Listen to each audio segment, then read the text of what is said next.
Assalamu alaikum and very good morning. I am Professor Jahid Baksh from Department of Pediatric Surgery, Sir Solomon Medical College. To my viewers and my dear colleagues, আজকে আমি as a paediatric surgeon আমাদের paediatric surgery এমন একটা operation সম্পর্কে আলোচনা করব যে অপারেশনটা হয়তোবা পেডিয়াট্রিক সার্জারির অপারেশনের পরিপূর্ণতা দিয়েছে। এটা আমার কথা না, এটা পৃথিবীর বিভিন্ন সার্জনদের কথা। তো এই অপারেশনটা হলো IHPS বা ইনফ্যান্টাইল হাইপারট্রফিক পাইলোরিক স্টেনোসিস যে অপারেশনটা করা হয়, রেমেস্টেটস অপারেশন।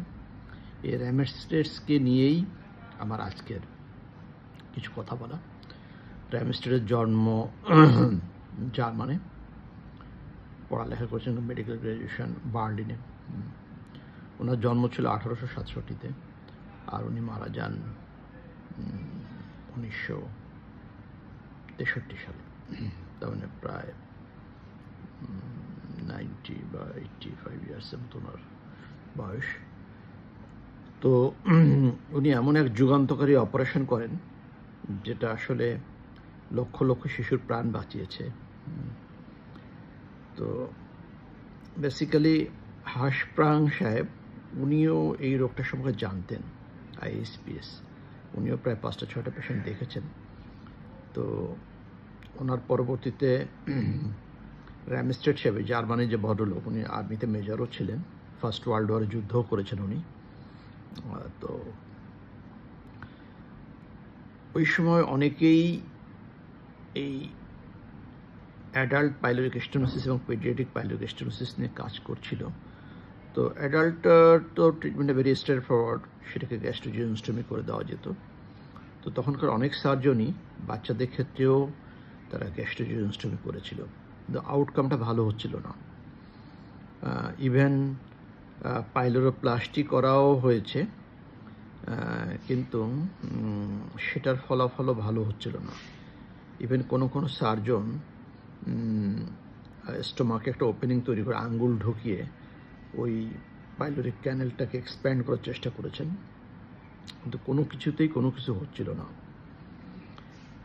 তো র্যামস্টেড সাহেব উনি প্রায় 70 অপারেশন করেন ওনার জীবদ্দশায়।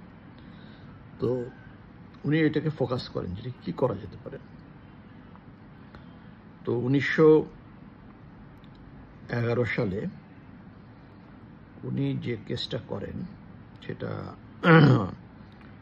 নোবেলম্যান নামে এক দম্পতি, তাদের ফার্স্ট বর্ন মেল চাইল্ড, তার অপারেশন করেন। কিন্তু সেই অপারেশনটা খুবই হ্যাকটিক ছিল, যে 1911 সালে করেন উনি, সম্ভবত 23শে অগাস্ট। কারণ 8 দিন পর্যন্ত বমি হচ্ছিল বাচ্চাটার। উনি ওই ক্ষেত্রে যেটা করেছিলেন, উনি ওই পাইলোরাস লংচার মাসলটাকে উনি কেটেছিলেন বা স্প্লিট করেছিলেন।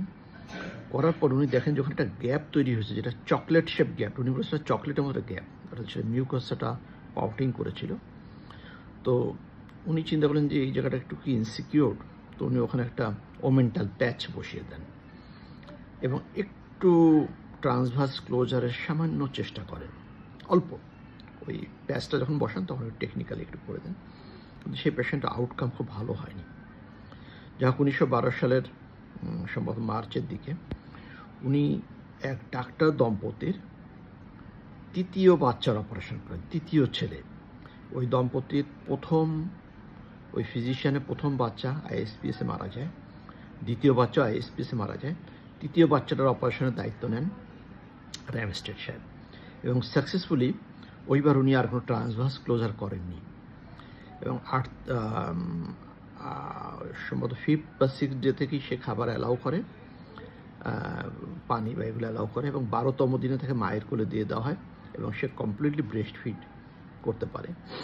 যা হোক, এতে করে এটা পৃথিবীর ইতিহাসে একটা যুগান্তকারী একটা সূচনা হয়, যে র্যামস্টেডস পাইলোরোমায়োটমি। তো ইন্টারেস্টিং ব্যাপার হলো, এই র্যামস্টেড সাহেবের নামে আমরা এখন বলে RAMSTEDT, কিন্তু ওনার কিন্তু ইনিশিয়ালি ওনার নাম ছিল RAMM। ওনার যিনি দাদা ছিলেন, গ্র্যান্ডফাদার, উনি চার্চে যখন ছেলে হয় তখন ওই নাতি হয়, তো তার নামে উনি র্যাম 2টা এম দিয়েছিলেন। যা হোক 1920 সাল পর্যন্ত যত ওনার প্রসিডিউর সব জায়গায় র্যাম এস্টেট RAMMSTED লেখা ছিল, কিন্তু 20 সালের পর থেকে ওনার নামটাকে কারেকশন করে ওনার যে অরিজিনাল নাম RAMSTED এটা করা হয়। তো একজন বিখ্যাত মানুষ, যিনি কিনা ইতিহাসে বিখ্যাত হয়ে থাকবেন উনি, এবং আগামী দিনের পেডিয়াট্রিক সার্জনরা ওনার কাছ থেকে অনুপ্রাণিত হবে। যখন কিনা 1912 সালে টাইটানিকের দুর্ঘটনার ব্যাপারটা শতবর্ষ পূর্তি করা হয়েছে, তখন কিন্তু পৃথিবীর মানুষ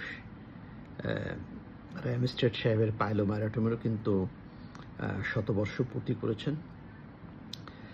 তো র্যামস্টেড সাহেব হয়তো পৃথিবীতে নেই, উনি চলে গেছেন, পাস্ট ফ্রম দিস ওয়ার্ল্ড, কিন্তু উনি যে কৃতি, ওনার যে সিগনেচার অপারেশন উনি তৈরি করে রেখেছেন, যেটা কিনা এই 100 বছর পার হয়ে যাওয়ার পরেও এটার কেউ কোনো পরিবর্ধন করতে পারেনি। হয়তো হ্যাঁ, ল্যাপারোস্কোপি করা হচ্ছে, কিন্তু মূল অপারেশনের যে প্রসিজিওরটা সেটা কিন্তু উনি রেখে গেছেন আমাদের জন্য। উনি আমাদের জন্য এক দিক নির্দেশনা। তো ট্রাইবিউটস অ্যান্ড স্যালিউট ফর কনরাড র্যামস্টেড। উনি ভালো থাকবেন, এটাই আমাদের চাওয়া পাওয়া। এবং আমরা এই যুগের যারা পেডিয়াট্রিক সার্জন আছি, আগামী দিনে যারা পেডিয়াট্রিক সার্জন আছে, তারা সবাই র্যামস্টেডকে দেখে অনুপ্রাণিত হবেন। তার যে ডেডিকেশন অ্যান্ড ডেভোশন উনি দেখিয়েছেন, সেই ডেভোশন আজকের দিনের পেডিয়াট্রিক সার্জনরা তাদের নিজস্ব ফিল্ডে দেখাবে, স্ব মহিমান্বিত হবে। এই দোয়া এবং অভিবাদ ব্যক্ত করে আজকে র্যামস্টেডের জন্মের কত বছর আমি জানি না, মেবি 1967, এটা প্রায় 150 বছর হয়ে গেছে হয়তো। তো তার প্রতি, তার কাজের প্রতি আমাদের ট্রাইবিউটস। ভালো থাকবেন, সবার জন্য শুভকামনা। আসসালামু আলাইকুম। Again, Professor Jahid Baksh from Salimullah Medical College.